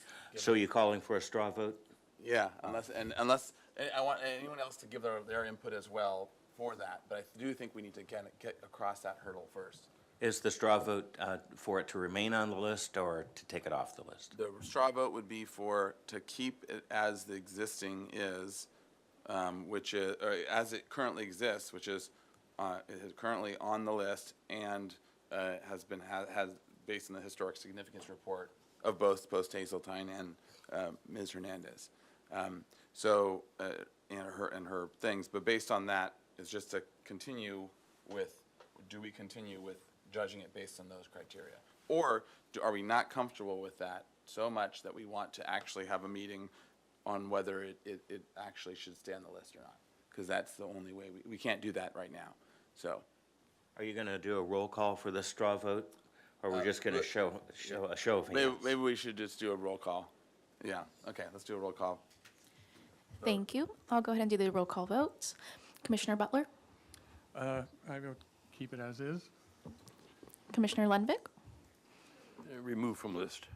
Or have a review removing it. Yeah. Review to remove from list. Okay. Commissioner Uli, Keep it on the list. Commissioner Manuel, Keep it on the list. Commissioner Jordan, Keep it on the list. Commissioner Drury, Keep it on the list. Commissioner Grumbine. Keep it on the list. All right, passes. All right. All right, so now let's go on to the actual design comments or questions and comments. But questions, let's just stay on questions. So what questions do we all have? Commissioner Ridley? Just a clarifying question. In your presentation, you mentioned that the eave condition, the owner would like to change the eave condition because of the fear of fire risk. Can you describe how you would change the eave and rink condition? And can you go through the best, whatever the best picture you have of that is? I took a close-up photo of my phone. Do you mind if I pass that around to you, or does it have to be? Is there a way of showing it on Has to camera? become part of the record. Okay, yeah, We'll we put might it be on able the to. table and We'll give it a shot. Careful what you share. It's at your own risk. And while we're waiting, I'll just comment that this is for someone with the last name of Cook. This is the smallest kitchen ever. Okay, let's see if I can get this. So, What we'd like to do is do a curved plaster eave, so it's nice, and then probably do copper gutters. We think that that would be safer, and so just to be clear, this is like basically wood, like a 1x or something, wood boxed in eave right now. yeah, Okay. and we're not even sure And how. there's some little part of rafter tail poking out, it seems like. Yeah, wherever we'd have where we'd rebuild the covered porch, we would maintain the exposed rafter tail Okay. underneath. So it would only be where we don't have that condition. Say that again, sorry. Sorry. So wherever there's the covered porch, we'd have the exposed rafter tails, and then everywhere else Okay, we would gotcha, have the. yeah. Okay. Okay, other questions? Additional questions? sorry. And can you characterize the change in tile? Yes, presently there's the S clay tile, and we'd like to go to a tapered mission style. Since that works so well. Is that a two-piece tile instead of a one-piece tile, basically? Yes. All right, there's our, we can go. All right. Okay. And then, Are you saying that there is not a two-piece tile on the roof now? That's correct, sir. So it's not the original roof that's there then? It is definitely not the original roof. It is a terrible roof. all right, other questions? I had one, in terms of height, have you checked this? It's coming three full stories once it gets exposed, and coming out against the slope. Have you checked this in terms of planning and height restrictions and all that? Does it work? As a pre-application, this project hasn't been routed for that, but the applicant has also requested a planner consult, and so we are working on that, and we will prepare a letter for him with all those types of Okay. requirements. Okay. Other Mr. Chair. Yes, Commissioner Jordan. Do I understand that our discussion right now is confined to the House? And I ask because public comment asked us about some other aspects of the site plan. But it seems that that's outside of what we are currently looking at. Do I understand that correctly? Well, at this point, I can just say that since the project hasn't been routed, I know a lot of the comments were regarding trees and stormwater runoff, things like that, which would be looked at once a formal application was submitted. We would route the application to creeks and fire and all those other departments. So at this point, the applicant is looking for your comments on size, bulk, and scale, siting of the project. Does this site plan show the ADU correctly positioned? Yes, sir. Okay. So it's on the south East. east. Yeah, I made an error on the Okay. narrative. Okay, that's all I wanted to. Okay. Great. All right. So let me ask you, Mr. Chair, if you want. Yes. So we're being asked to sort of give them you and the owner the go-ahead to create elevations that are probably going to be somewhat different than this, because we would massage these, I do believe, in terms of the windows, the placement of the windows, the rhythm of the new structure, the new addition, I should say. So we're giving them sort of, this is not a carte blanche, but an idea that they should proceed. If, especially at this stage for a mass bulk scale, I mean, we can get into the nitty-gritty, but I don't think that's the purpose right now, and then the drawings aren't showing that. If we want to add comments about window placement or things like that, we could go there, but I think the main idea is for these, pre-application or these one-time pre-applications is to make sure that the general mass bulk scale is, give our comments on that so that they know whether they should be proceeding or not. And if it's respectful of the existing structure. Yeah, and if this general idea could be supported. Okay, thank you. The actual particular openings and the particular balconies and those types of things, all that can be very much massaged as we go along, but as long as we don't say things like, we absolutely love the balconies exactly as they're designed and the windows and doors exactly as they're designed, then we need to really be locking into whatever we are. Well, what strikes me about these plans, the little photographs of the original plans, is how small everything is. I mean, it's like the house that I live in, my own house. It's the bathrooms are tiny and the closets are small, and I got, huge wardrobes, as you probably can tell from what I wear to the meetings. So it's really interesting. And I think that you have an opportunity to make it a real showcase while being respectful of this architect's work.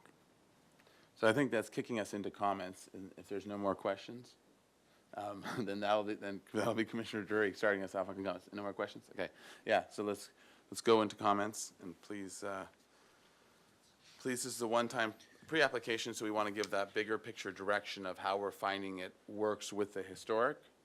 That's one part, and then the general size, mass, bulk, scale, and general design.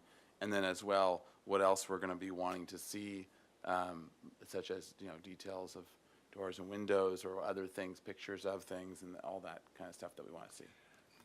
I'll lead it off by saying I'm comfortable with the strategy of removing the parts, the additions that they propose to remove, and for changing the roof, and for rethinking that I guess street wall that at the very front.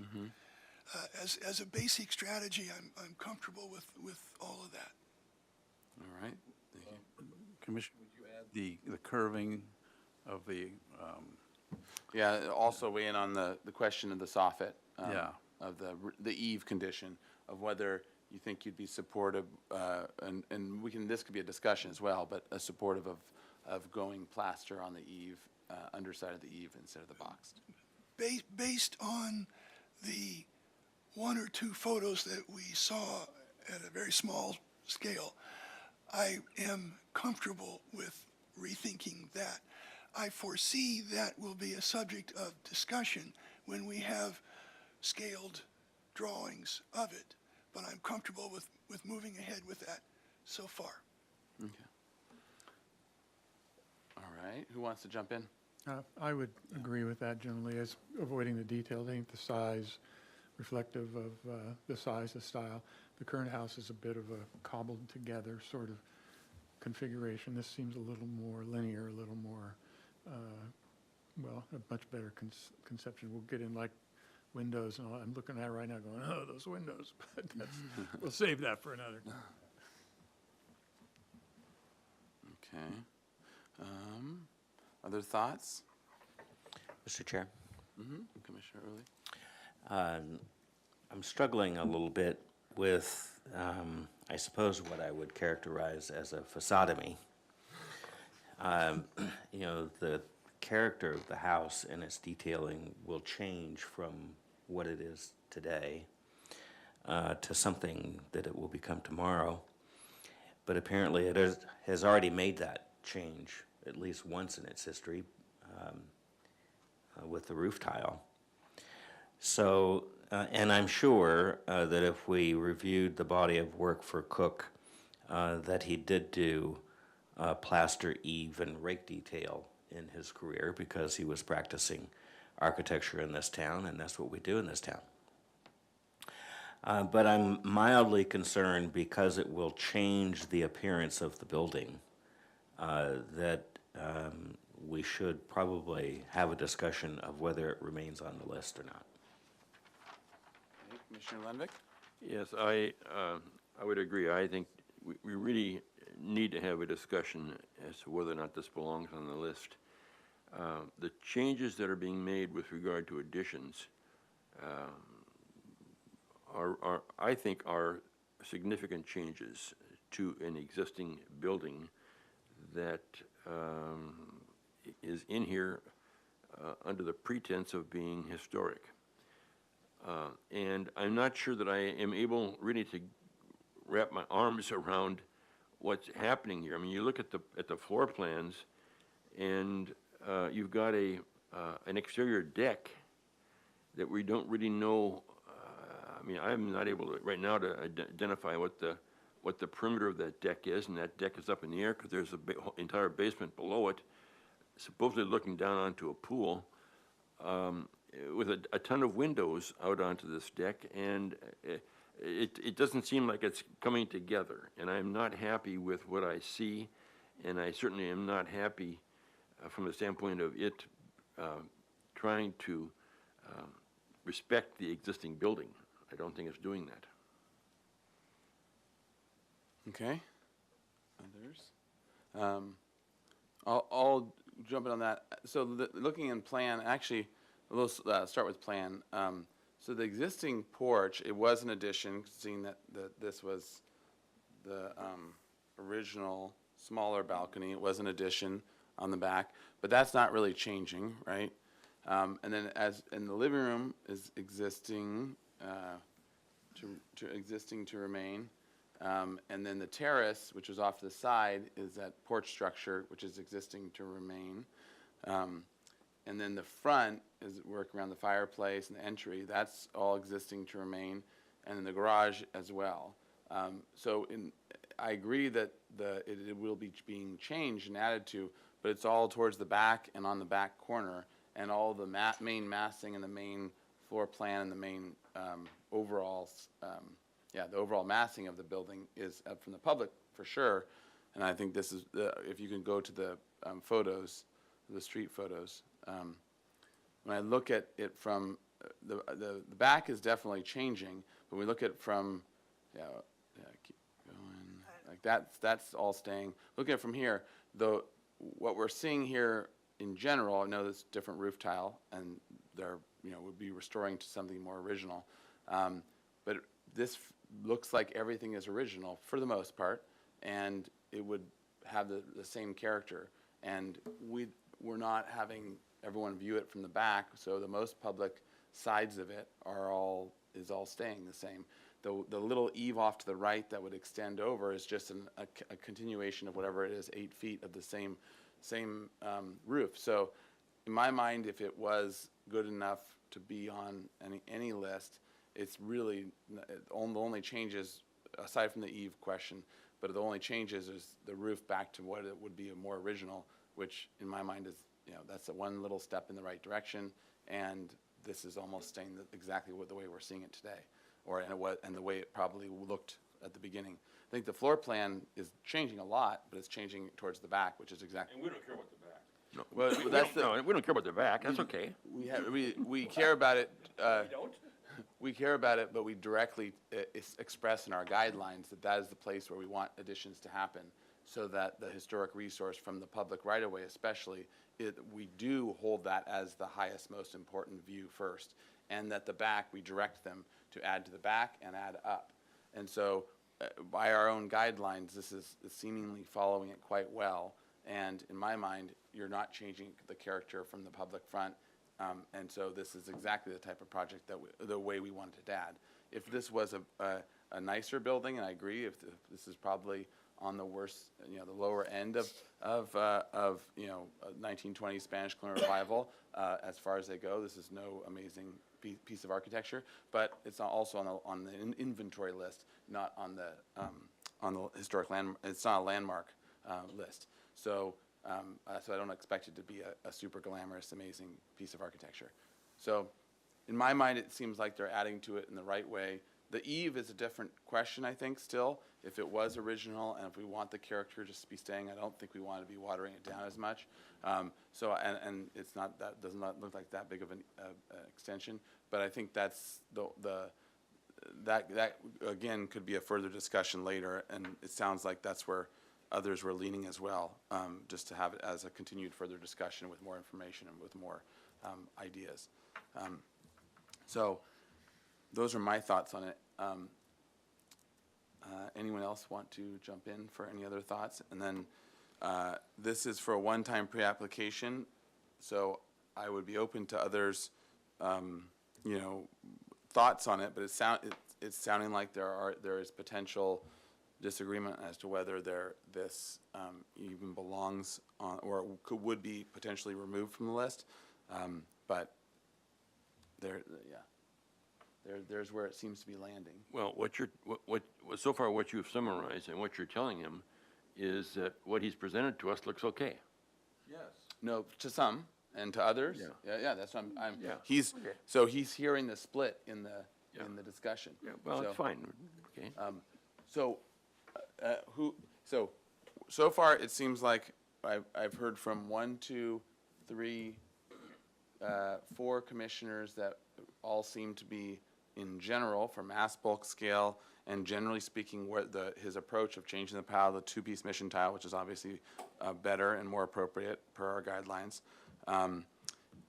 and that while the windows and doors and that will need definite development, that the overall mass bulk and scale and approach of where he's doing the addition, what he's taking off in terms of removal, and the move of a roof to a better two-piece mission, that seems to be in general with those commissioners a supportable direction. With all the other stuff continuing to come and develop, not just come back, but to develop. And then it's also seeming that at least 2 commissioners would want to see that these changes, including the addition where it's adding it on the back and the side, that they are not comfortable with it, that they're thinking that it could be going to the point where it's changing it so much that it would need to be removed from the list, or that it never should have been on there to begin with. That's what it's seeming like I'm hearing. And then Commissioner Manuel, I guess you're the only one that hasn't weighed in one way or the other, so. My feeling is, along with the 2, that the back is changing it so much. It's an enormous change. All right. I'm on the fence. I know that the commissioner to my right is not on the fence. He's clearly on one side of the fence or the other. But I'm on the fence with respect to how much the building will change in character based on the detailing that is proposed. And since we don't see that, it's difficult to render an opinion about it. I'm concerned that it will change the character, and if it does, then is it still eligible for the list? I think that's the big question. And if it was to change the character, then so much that it would remove it from the list, then that would be a negative impact that means that shouldn't be done or allowed. Or he goes to single-family design review and we move on to the next item. Or he'd have to go back to us first to get it to be removed from the list without considering the actual design changes. Perhaps with this sort of division on the commission, you might want to have more of a full historic structures report with deeper analysis of the significance and the project meeting the Secretary of Interior standards. We can ask for that at this I guess point. that kind of makes some sense, because doesn't CEQA require when two experts can't agree, you get a third expert to mediate between the other two that can't agree? Well, I think I think we should have a historic structures report would go deeper and give you more information. And if you didn't agree with the structures report, then we have a there's real two parts problem. Yeah. Then you have an EIR, so we don't go there So there's- usually. there- yeah. We try not to. So there's two parts to that historic structures report. One is Yeah. going to be analyzing whether it is worthy to be on the historic inventory. Yeah, they'll do a deeper dive than what And what it is that makes it that. And then if we agree with that part, then the next part is their analysis of the actual proposal and whether it keeps it from messing it up so much that it is now removable from as a negative impact. So that would be the two parts that we would have to, that would be the Yeah. historians would have to review and do, and that we would have to review and either agree or Right. disagree. we do a lot of those in-house now, and it's pretty clear. But with this much Yeah. dissension, especially on both the significance and the design, it might be the best and way to clear up a lot of concerns. Okay. Is that where the commissioners are feeling in general? Mr. Chairman, Yes, Commissioner. there's an old saying, I'd rather have questions that can't be answered than answers that can't be questioned. So, yes, I would advocate that. I think, getting a little more information and to make a more objective evaluation, I would strongly support that. Okay. All right, so, And Mr. Chair, it should definitely include his body of work and the opinion of where this building lands in that body of work. okay. So, so I think that makes, so, to the applicant, just so you know where it's going, we're not doing we're not making any, what's it called, motions or anything, right? So, we're just saying that now, when the next time you come back, it's gonna have to be with a historian report that actually analyzes the building, finds out whether whether the historian feels that it is, should be on our inventory list and why, and also analyzes the body of work of the architect, and they'll do the whole thing. They'll do a deeper dive, and then look at this building compared to the other work, and also look at things like that eave detail and tell us more information about it. And then also tell and analyze whether your project would actually lower it from that level. If it does rise to the level, lower it, and have actually a negative impact. And if it does, then that's a problem in terms of where it all lands.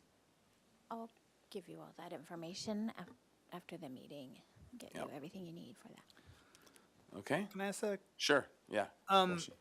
So, is there anything I can do to use my time while it seems like we'll be figuring out the next step so I can keep rolling on my end?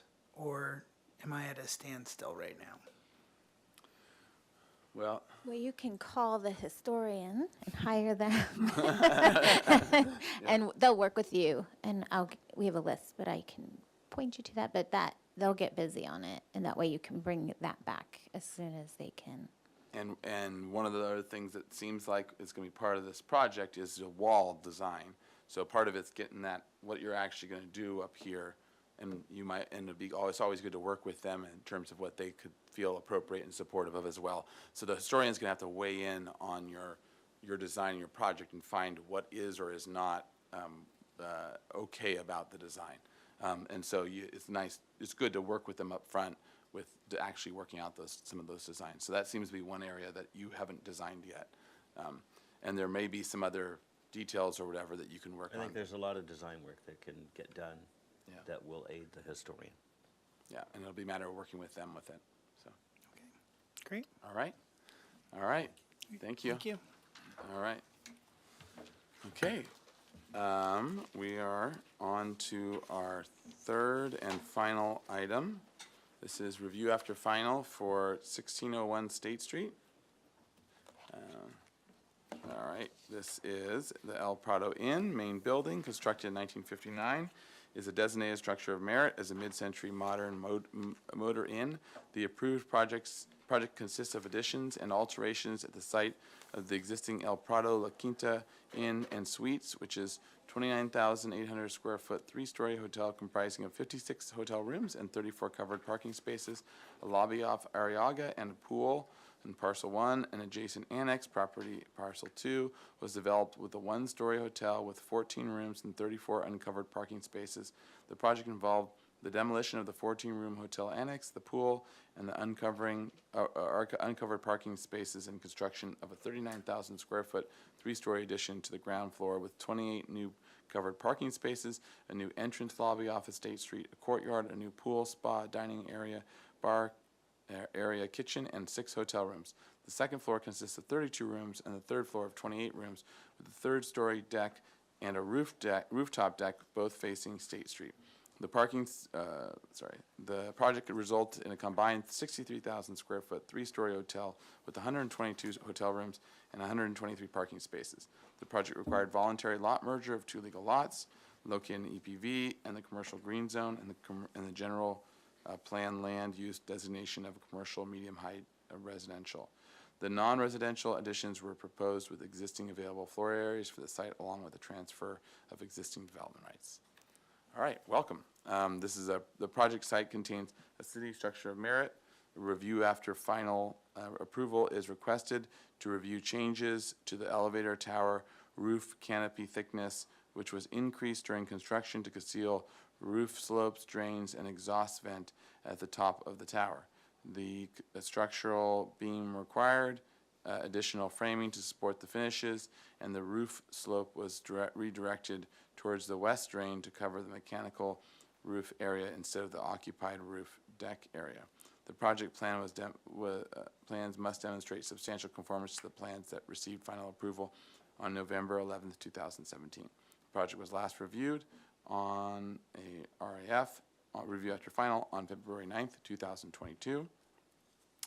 And I don't think it'll probably be useful to review those minutes or anything, right? So, all right, and let's see. And so welcome. If you would introduce yourself. Oh, there we go. Press that. And Mr. Chair, Oh, if yeah, I could so just sorry, make a sorry, couple staff comments. comments. Yeah. Thank you.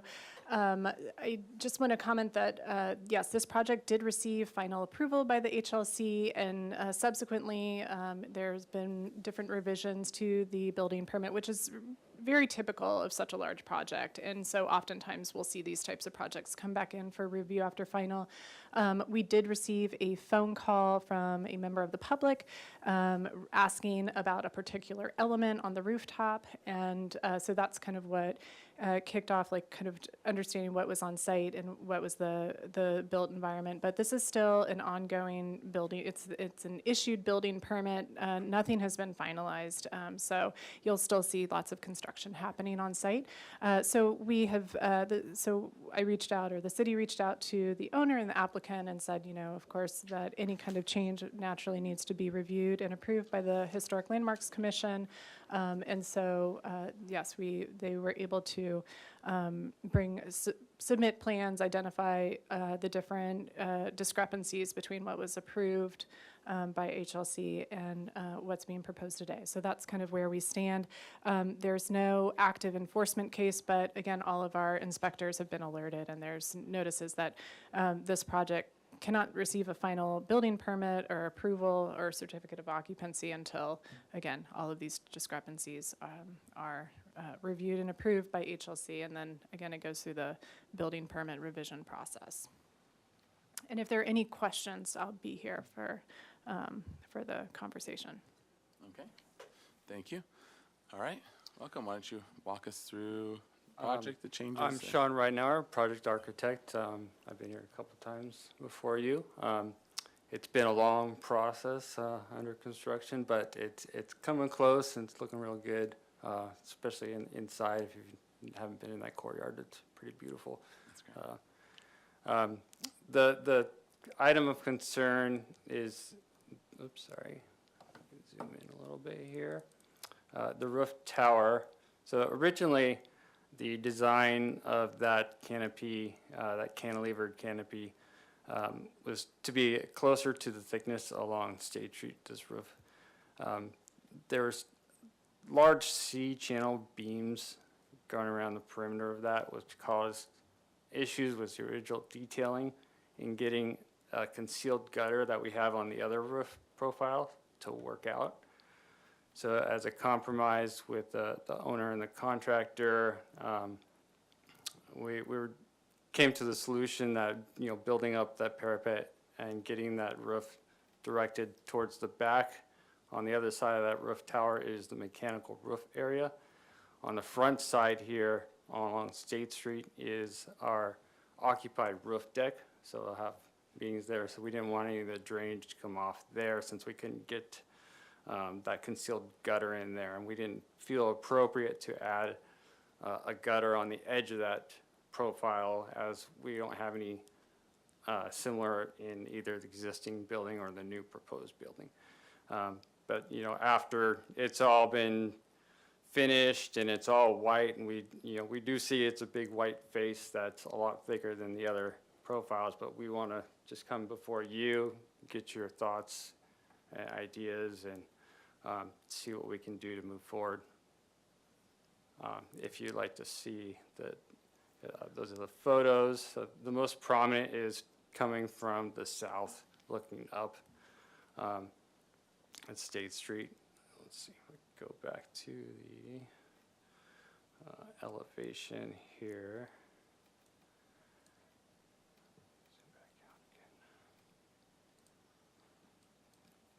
So you can see on the roof profile, that dashed line is about where the originally approved roof line was on that. And so you can see the additional amount. The one thing that little parapet does is help conceal the roof, the vent that comes up at the top of the tower there. Come up to the roof plan here. So this is the elevator roof itself. It does cover this portion here. This is our occupied roof deck. State Street's up along here. So we wanted to make sure all that drainage went to this area and not over where we have the occupied roof. This is a section going across through the whole entire thing. So you can see the reasoning it got so thick was to get the drainage at appropriate slope to the scupper down on this side.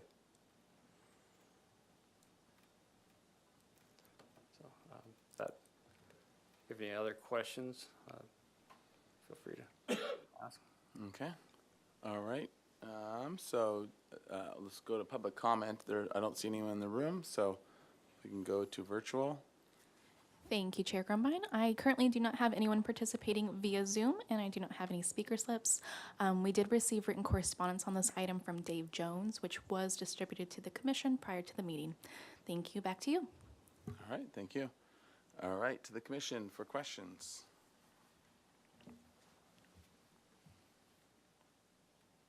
Who wants to start? I have no questions, but I have comments. Okay, I have a question. Going out, sorry, anyone else have questions? There wasn't a lot jumping. So what was that I saw when I went out there, a little metal R2D2 thing popping up? That's the exhaust vent coming from the laundry room. Okay. Yeah, so that comes all the way up through the side of the elevator tower. And where does that come, in plan, where is that popping It out? pops up right up over the elevator tower itself. Okay. Yeah. And what are the clearances or requirements for that? And is that what you were trying to screen, or is it something else? No, the main issue was Was just the slope? the slope and the drains, that we couldn't get a concealed gutter as we had in the original detailing, as which we similar have in the frontage roof on State Street. So this here has a concealed gutter detail. I don't know if we don't have the original plans here. I could show I you. do, I have them to Oh. pull up. Should I bring them on his computer? Yeah, that'd be great.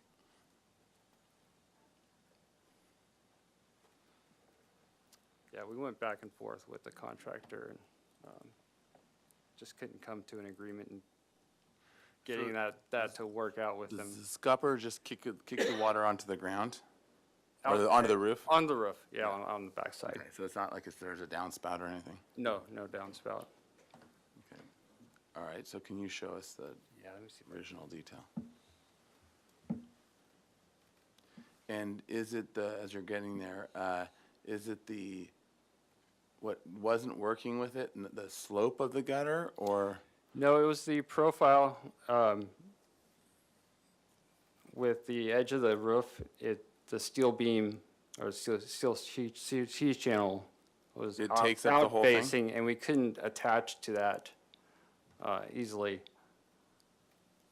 Oh, I see, you couldn't attach the gutter to it. The gutter, the framing to get the angled roof edge that we originally intended. So here, These are the original building permit these are plans. the original. So you go to the elevations, exterior elevations. Yeah, but he's first showing the detail of the gutter detail of how they had it working. Yeah, so this is similar. This doesn't show the C channel here, but right at the edge would be the large C channel we have. And so we couldn't get any blocking in there to get this profile and conceal that gutter. So what we ended up doing is building up the parapet on that. And going It over can the go up. surface instead of. Yeah, so we went back and forth a lot, and it was just constructability was difficult. Okay. Well, I want to see the exterior elevations on the Yeah, approved so- set of drawings that we reviewed and took action on.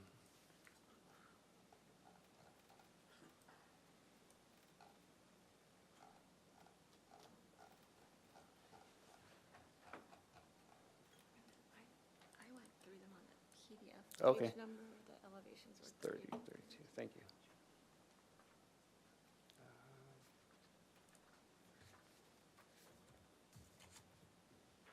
There we go. And through the chair to the commission, you'll notice that the quality isn't 100% on these because this was before we required digital plan sets. So there was a time, you remember when we used paper plans? Oh, the good old days. They're coming back, though. It's I know, okay. that was a They're little coming dig. back. It was a little dig. But I just want to point out that, yes, it might be helpful you might need to zoom in on certain parts for the commission in order to see, but it's a little bit, there could be some graininess just because of the And way that it was What's the zoom processed. trick again? You can just hit the Z key and then you can draw a little marquee around. And you could see that this, even in reality, this profile wasn't drawn to what that real C channel dreaming. depth is required for that cantilever.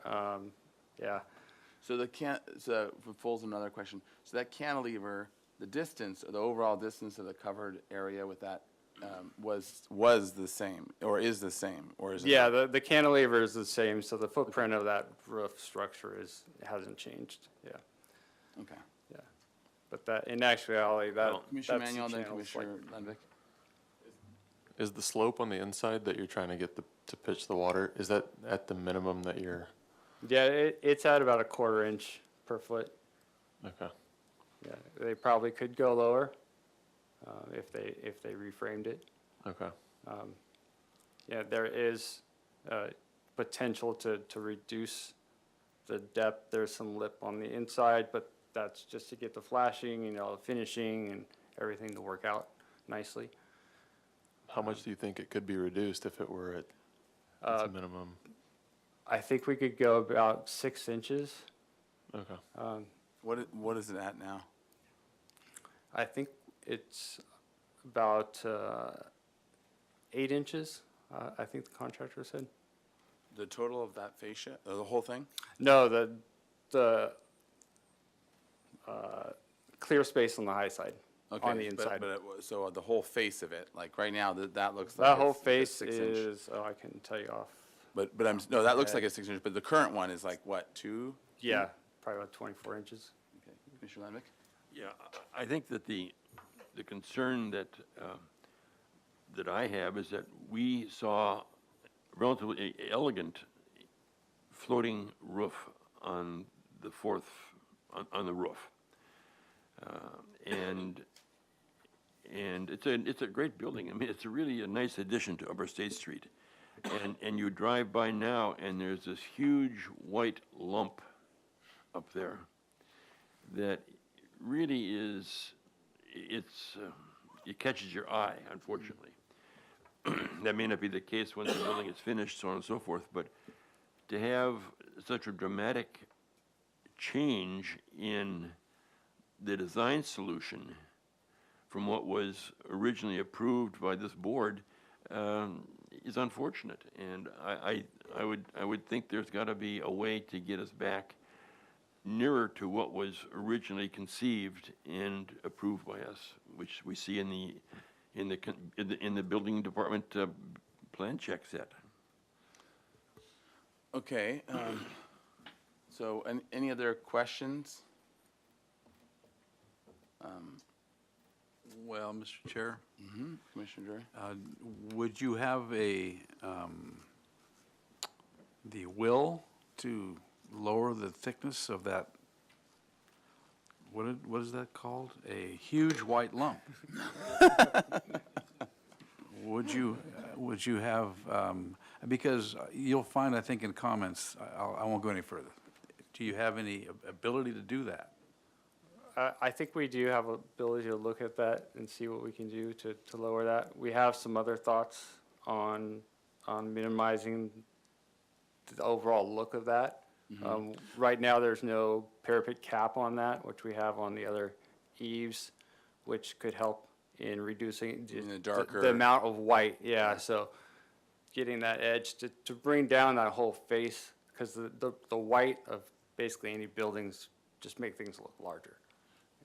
Question, I didn't notice that when went there, but that looks like you only have like 2 or 3 inches of that darker cap material, Yeah. flashing or whatever. So if we did a deeper flashing on that. If I could just ask City TV to maybe zoom in on what's in front of the chair.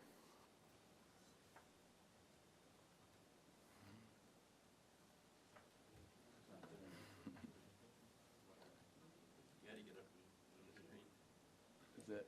Oh, there we go. All right.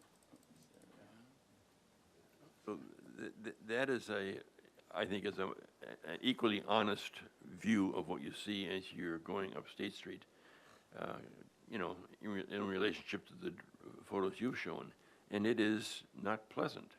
And just in terms of what we were talking about, in terms of there's the dark strip that is the flashing, right? Yes, so that right now, that just has a plaster cap. There's no Do you know metal about flashing. how deep this is right here? I'd say that is about 24 inches. And then this must be It might be about, 30 or more. or more. Yeah. Okay. Yeah, it's sort of a mushroom on top. Okay. One solution, and it's not our job to design here, but is to simply eliminate that entire roof and create a new thin floating trellis structure or whatever in the location that this thin roof was. originally proposed. And, I mean, you don't need that big, thick overhang on all four sides. You don't need it on three sides. You need an overhang or a covering out on one side. And so what we've got up there, we've got this huge thing, fascia, roof, whatever, that is absorbing a lot of space on that roof that is not required. I mean, you don't need that overhang on three sides of that elevator structure. Well, and just sort of to tie as a, well, I think we'll roll into comments here, but question comments too. Yeah, so what is, maybe we have to go to floor plan to look at that. If you can show us what that roof is actually doing and where. Aside from, I do know that it helps keep that elevator shaft from looking like a giant chimney, which is one thing, because everything's horizontal with this building, right? So it's all planar and horizontal, or at least it's a predominant. So it's more of it was a design element as anything rather than a roof covering. Most of this roof here is unoccupied, and this is the roof deck area. So it provides a little bit of cover in the walkway, the roof walkway, but not necessarily the roof deck itself. So what are those little squares there, right there? These here, that's all the mechanical unit for all the guest rooms. Yeah. So, yeah, it seems like it's almost doing nothing except for as a decorative element to be seen from the street. Yeah, and I believe the original design kind of tied into the roof structure on the elevator on the existing building. There was a design there, and I think this was really designed by Cornell's office. So that was his intent, I believe, just to tie it back to that. Okay. All right, well, comments. Well, it seemed like it failed. I think the only requirement is to have the elevator door covered. I think the elevator code requires that there be something that cover the elevator door to keep the water from getting into the elevator shaft, but otherwise it doesn't need a roof. My vote would be to remove the roof. It's ugly. Other thoughts? Mr. Chair? Yeah, Commissioner Drury? Yeah, it would be a shame to allow this, once again, the huge white lump, to exist with the rest of the architecture that has really been worked out well. I mean, that whole State Street elevation of the new addition is really elegant. And we spent a lot of time on it, and I would really hate to see it capped by this thing that's just too big by a foot, 18 inches. If you could bring it down closer to the railings along the various floors, then I think that would be acceptable. I think it should adhere as closely as possible to what we approved. That's my comment. I agree. It sort of looked like a helicopter landing pad. So I hate to say it. Well, that's enough steel, I think. Other thoughts? I mean, what was approved was basically, when I'm looking at the horizontals of it, was the thinnest of all the horizontal roof things, was this last little elegant thing. So now it's become by far the thickest, which is, and it's a small element. So that's, I think, partly also, it's like, it's a small little shaft with a giant thing attached to it, where other buildings. So, I mean, I think that's, it seems like the direction then is either remove it and see, I don't know that just removing it, I think it would be obviously better, but I don't know if just removing it was actually, then would we just have a giant chimney, which would be better than a mushroom, but not a whole lot better in terms of it will be better, but it wouldn't be the elegant thing that we had approved. No. And I don't know if the elegant thing we would approve is structurally possible, but something a lot closer to it would be nice, and maybe it doesn't have to cantilever as far. But it's seeming like seeming like that's where we're kind of landing, where one way or the other, this is not acceptable. So whether they remove it or remove it with another change or figure some way of modifying it to the point where you can get it to a lot closer to what we approved, which is one of the thinnest things. It might be somewhere in between that is closer to some of the other members that's like 12 inches or 14 inches, but it seems like anywhere more than skinny is going to be look odd and not what we approved. Mr. Chair, is particularly intrusive from coming down State Street from Micheltrina, or what is that, Valerio? I've only lived here a little while, so and coming up State Street and being in front of Cantwell's and looking up.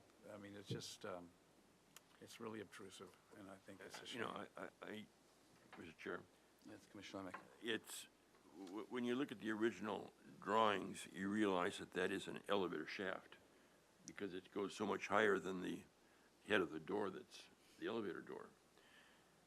Even with that shaft, with no overhangs, I think it's a better solution than having overhangs on three sides that aren't required for any reason at all, other than to attract attention and create more bulk up on the roof. So I personally don't have a problem with the fact that the shaft is there and the shaft is whatever it is, but what I object to is all this roof around it, which can't be apparently thin like it was originally proposed. So it needs another solution. Yeah, I think that seems to be where we're landing. We're trying to figure out ways of doing a simple thing, this or that, but I think the reality is it needs a different solution, and I think it'll be up to you and your team to figure out what that solution is that could be acceptable as a design problem, so. Okay. So I think it's sounding like we're converging, all agreeing on the general same thing. So this is a review after final, so the motion would be just to continue, is that right? Coming back with solutions that are either along, or an appropriate solution, that we're not finding this an acceptable solution, and you've heard our comments with it. You might find another way of doing it, but those are, so far, that's, we're not finding this solution acceptable, or as built. So I think that's the simple motion, but. I'll make a motion for an indefinite continuance. I'll second. All right, under discussion, any more discussion? Unless you can do it in 2 weeks and you want to come back in 2 weeks. Yeah, we'll come back in 2 weeks. We would need plans pretty quickly to get you back on an Okay. agenda. So I don't know if you want 4 weeks or you want to do it by early next week. I think I would need plans Tuesday, Wednesday. It may be 4 weeks. Okay, let's do 4 weeks. Okay, 4 weeks. Well, make the motion okay with 4 weeks? Yeah, that's indefinite. Time to. I'd Okay. just like to, if we're in a discussion motion, I would like to also suggest that the solution would adhere to the plans that were approved a long time ago. Thank you. So as a discussion point, so the only thing that seems to be problematic about that is I don't think that worked structurally. And so they might have to come up with another solution that is also good, but that we have to approve. So, Architects are wizards, we know that. Ooh, wow. wow, I didn't know that. Didn't know that. Structural engineers, not so much. Off the record, please, off the record. No, they are. They're great. There we go, that's on the record.